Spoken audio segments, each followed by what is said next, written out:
One day I went to the track and I ran and I prayed and I came off the track and the Lord said, "What'd you pray about today?" I said, "I don't remember." And I said, "Lord, you haven't moved, I have." And so I'm wanting to know if you can send a revival. That was the summer of 2022.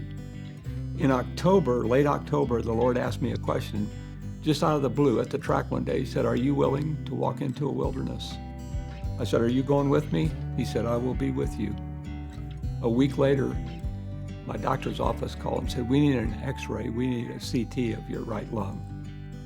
So I went to imaging, got the CT, and he said, "You have a 7-centimeter growth on your kidney, on your right kidney. Your lymph nodes are swollen 1.5 inches, and it's infected your right lung also." So I'm thinking lung, lymph nodes, kidney. I'm a walking dead man. I never said that verbally, but I thought, I'm a dead man. So I went down and met with them, and the doctor said, "This is your prognosis. This is how long you're going to live, and your last year will be in hospice, and then you'll perish." And I said to her, "Are you a person of faith?" She said, "I'm not." And I said, "I am." And Paul called us citizens of heaven. So when I perish, when I die, I'm going home. I'm going to live.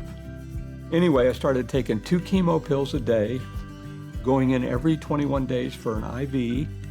I walked into the waiting room. I'll never forget that first time. And I walked in the waiting room, and all I saw was despair, fear, loneliness, discouragement.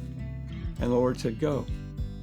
I went over, I remember I took a lady's hand, and I'm looking out the window so nobody can see us, and I said, "Can I pray for you?" And she said, "Please." Every patient thereafter I asked, "Could I pray for you?"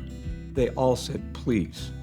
So in February of this year, of 2024, they sent me in to the Indian Creek Center to take 6 hours of x-rays, MRIs, PET scans, full bone scans, and I had an appointment with my doctor the next day. And as I went in to see her that day, she said, 2 things have happened this month. You've lost another 10 pounds, you're under 140 pounds, you can't take any more chemo. And yesterday we lit you up from head to toe, and there's not 1 cell of cancer in your body. You're healed. You're gonna live a long life. And I'm still sitting here trying to process that. And I'll never forget the day Mary Sprague, our pastor's bride, stood next to me and says, "How are you?" And I said, "Well, the tumor in my kidney keeps shrinking." She said, "Not good enough."